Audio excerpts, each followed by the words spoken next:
오늘 아침에 읽은 말씀을 중심으로 길고 짧은 것은 대봐야 압니다. 그런 제목으로 주의 말씀 나누기를 원합니다. 하나님 은혜와 축복 있는 귀한 아침 되어지기를 소망합니다. 우리 옛 어른들은 속담에 말하기를 길고 짧은 것은 대봐야 된다라고 그렇게 말했습니다. 결론에 대하여서 미리 쓸모없는 예측하고 두려워하지 말라라는 그런 의미가 아닐까라고 생각합니다. 우리는 되어질 어떤 일들을 미리 결론 내리고 또 그 때문에 염려하고 걱정하고 그럴 때가 얼마나 많은지요.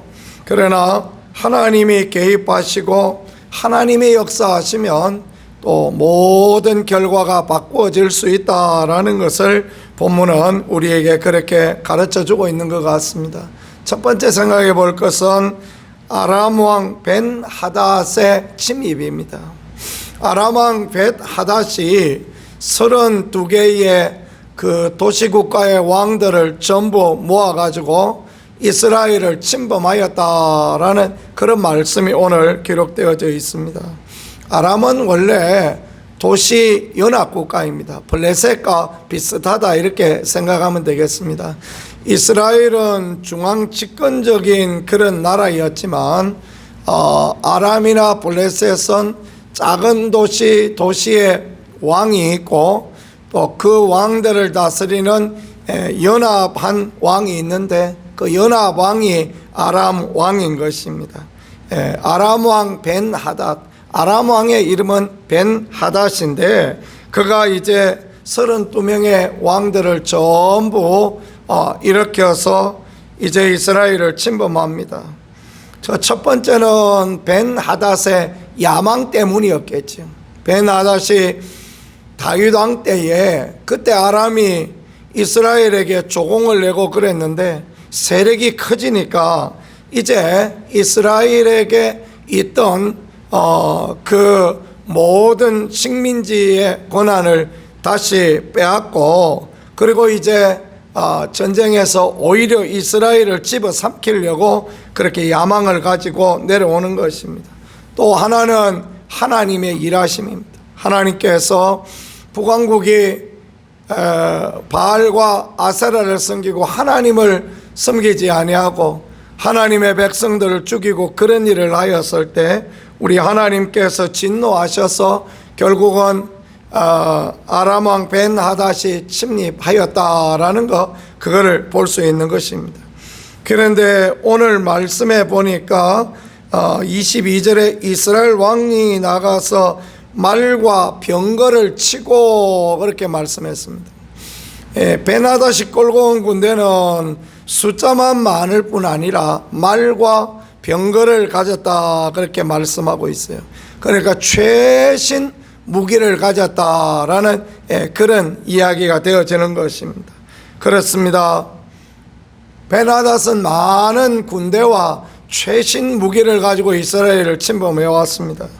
그리고 어마어마한 요구를 하는데 금과 은과 아내들과 또 자녀들의 보기에 좋은 사람들을 전부 다 자기에게 보내라라는 그런 요구를 합니다.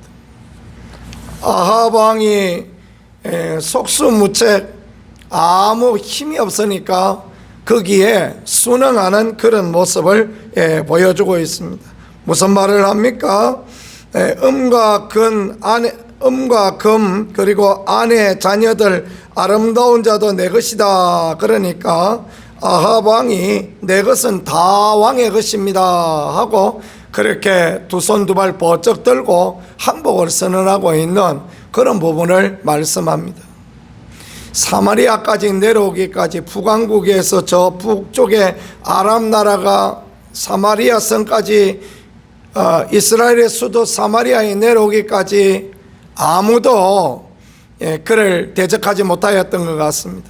그러니 어떻게 해볼 도리도 없는 그런 상황 가운데 아합 왕은 비굴하게 머리를 숙이고 그렇게 합니다. 영적인 전쟁을 보면요, 비굴하게 머리를 숙이면 더 악한 것들이 장난합니다.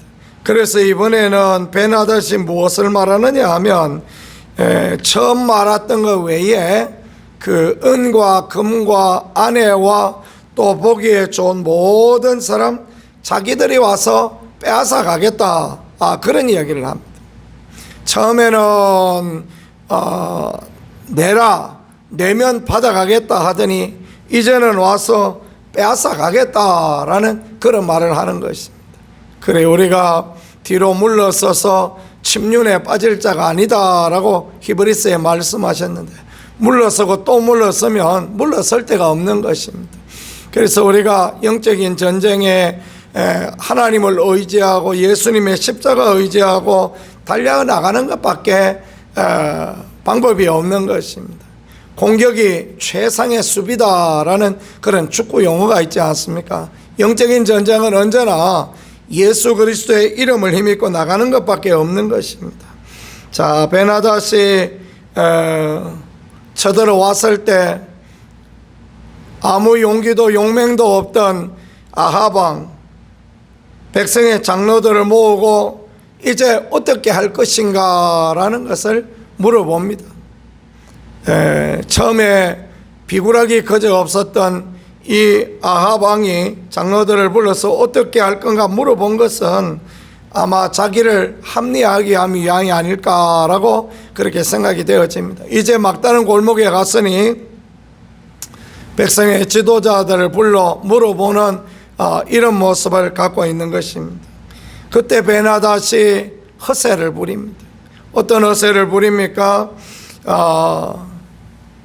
너희들이 내 손에 파여지지 않으면 모든 신들이 벌 위에 벌을 내리겠다, 그렇게 말하므로 이스라엘이 아무 대적할 힘이 없다라는 것을 그렇게 말하는 것입니다.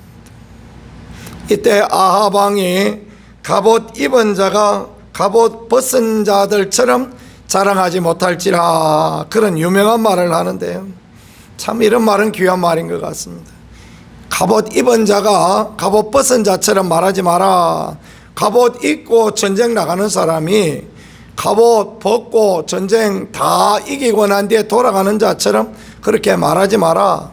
이게 우리말로 하면 길고 짧은 것은 대봐야 한다. 그러니 그렇게 속단하고 예단하지 말라라는 것을 말하는 그런 부분입니다.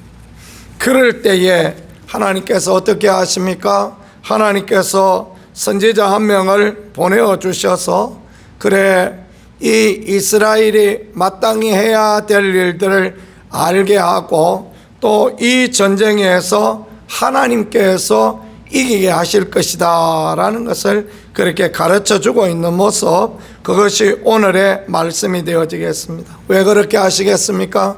여전히 하나님은 이스라엘의 하나님이시며 또 본문의 말씀처럼 내가 여호와인 줄 알리라 말씀하신 것처럼 하나님이 역사의 주관자이시고 하나님이 전쟁에 능하신 분이며 하나님이 함께 하시면 능히 이길 수 있다라는 것을 말씀하시려고 하나님이 그렇게 하신다라고 우리는 이 말씀을 보면 되겠습니다. 어떻게 해야 되겠습니까? 라고 말하니 고관의 자제들을 먼저 내어보내라 말합니다. 솔선수범하라 그 말이죠. 왕으로부터 모든 그 고관의 자제들, 왕의 아들들과 고관의 자제들을 먼저 내어보내라. 이 전쟁에 어떤 고관이 자녀들을 내어보내고 싶겠습니까? 이미 아람 왕 벤하닷은 한 번도 지지 않고 사마리아까지 쳐들어와서 사마리아 성을 둘러쌌습니다. 숫자는 어마어마하게 많고 또 마병과 또 병거도 가지고 있습니다. 이스라엘은 숫자도 7,000명밖에 안 되고 왕은 벌벌 떨고 있는데 누가 어느 고관이 자기 자제들을 전쟁에 방패막이로 내어보내고 싶겠습니까? 그러나 그들은 자기 생각을 내려놓고 선지자의 말을 따라 그렇게 고관의 자제들부터 먼저 전쟁터에 나가게 하니 하나님께서 벤하닷에게 교만한 마음을 주어 그의 그 왕들과 함께 술에 취해서 전쟁을 감당치 못할 그런 어리석은 자리에 서게 하시고, 결국은 이 전쟁에서 이스라엘이 이기고 승리하고, 이스라엘은 벤하닷의 그 손길 아래에서 벗어나게 되어지는 엄청난 은혜와 축복을 허락하여 주셨다라는 것을 본문을 통하여 말씀하고 계십니다. 우리가 살다가 보면 교회 일이나 또 우리의 개인의 일이나 육신의 일이나 참 우리가 생각할 때 이건 안 되는 것이다, 이건 참 어려운 것이다, 이거는 피할 길이 없다, 그렇게 생각할 때가 얼마나 많습니까?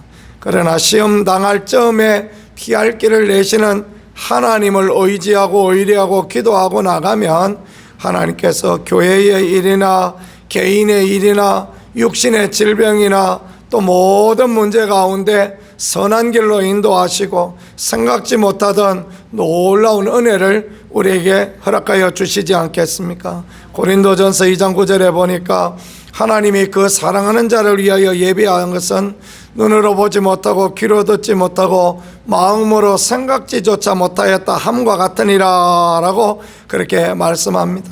우리의 생각과 우리의 보이는 것, 우리의 뜻하고 다르게 하나님은 선하게 역사하실 수 있는 하나님이니, 오늘도 그 하나님을 의지하고 오늘도 그 하나님을 신뢰하고 믿음의 선한 길을, 하나님이 기뻐하는 길을 가는 우리 모두가 되어지며 주의 은혜 누릴 수 있는 복된 인생 살아갈 수 있기를 예수 그리스도 이름으로 간절히 축복합니다.